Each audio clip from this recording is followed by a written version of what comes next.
Street Empire. We legendary. This is about pens, swords, pencils, and a Uzi, a collection of essays by Curtis Ray Davis II. I am Curtis Ray Davis II. I've been incarcerated for 24 years for a crime that I didn't commit. In the spirit of Victor Hugo, Alexander Dumas, Viktor Frankl, and so many great writers in history that I've been inspired by, I wanted to take my case to the court of public opinion as I've been found wanting to find justice in the state of Louisiana or in the federal court system. I'm about to read one of the collection of essays that I have for my nephew, Mr. Foxfire, called Crime and the Social Disease, Part 1. During the late 1960s, the legendary reggae artist Bob Marley penned a now classic ode to society's protected era of oppression and war.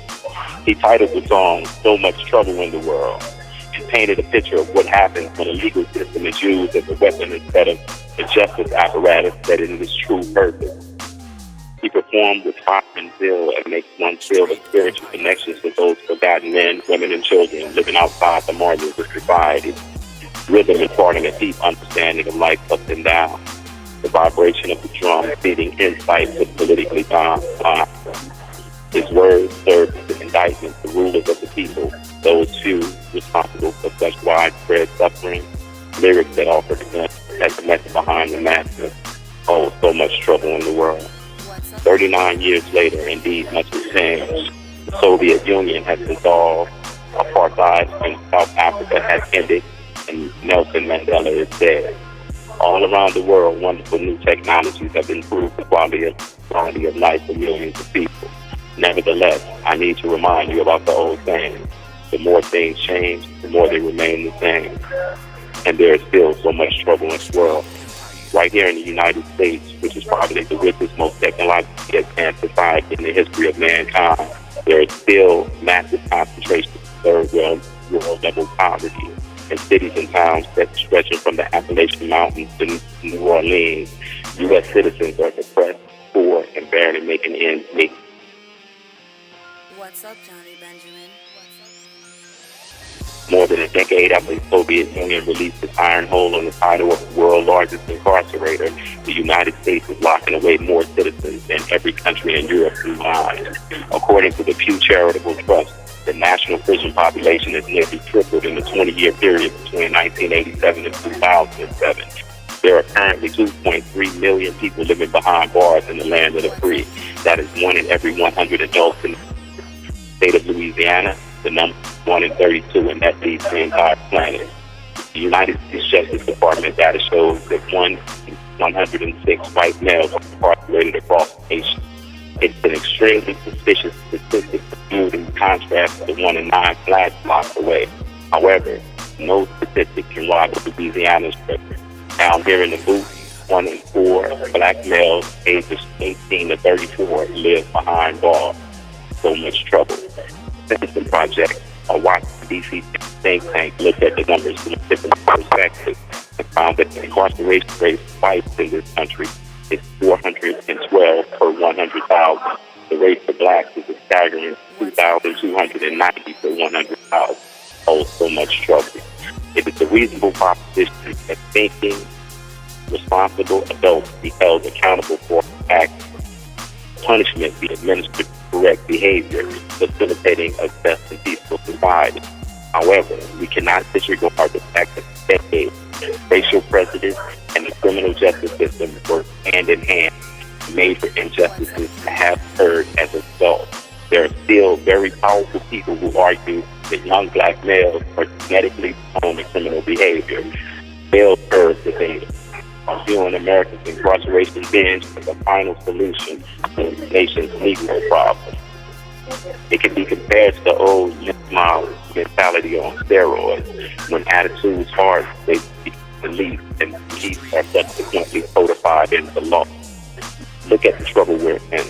The momentum towards over-punishment, over-rehabilitation has kept us moving to a cradle-to-prison pipeline. I personally know men in their 40s and 50s who have not been free since they were 15 years old. With that vast majority of these convicted and sentenced to serve time in this country are poor and most marginalized. Black people are not locked away at such astronomical rates because of some genetic shortcomings. In addition, as a result of underfunded public school systems, skyrocketing urban unemployment, and deplorable living environments. And of course, we can never forget to mention the devastation of the black family unit caused by 400 years of chattel slavery and Jim Crow segregation. Therefore, it's safe to say that our current inner-city crime problems are the negative side effects of social disorganization, judicial vengeance, and the boogeyman myth. It's time to shatter the myths and change the conditions. When 70% of African American children are born to single-parent mothers, they are victims of a social disease. When 2/3 of those children live in a condition of abject poverty, they are victims of a social disease. When we listen to mainstream radio and their broadcast personalities encourage our middle schoolers to do your thug thing or back that thing up, they're hearing the perpetuation of an epidemic. When you grow up in a single-parent home, as a parent is a drug addict, you are the victim of a social disease. If you practice a culture that glorifies senseless violence through art entertainment programs, you live in a culture guilty of incubating a pandemic social disease. 3 decades of get up on crime legislation has only exacerbated the problem, stripping communities of vital human resources. Men who, after being rehabilitated, should have been given an opportunity to atone by rebuilding these communities. Louisiana State Prison houses thousands of the most rehabilitated men in the United States, yet there is no viable release mechanism which will allow the consideration of parole. This is a social disease of the highest order.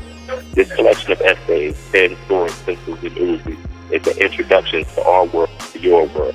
It's about people living to die, sentenced to astronomical times on this planet, the last penal colony on the planet, Angola, Louisiana. They call it the last slave plantation. It's very dangerous, draconian sentencing practice, just rooted in some of the most evil practices that this generation or any generation has ever known. This institutional racism comes from laws that were developed by men who didn't believe that black men had a right to live the same way that other men have to live.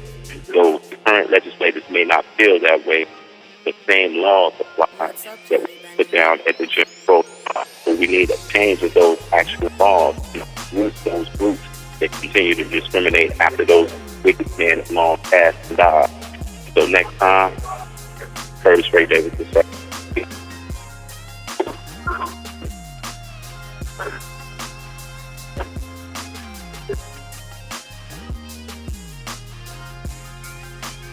What's up,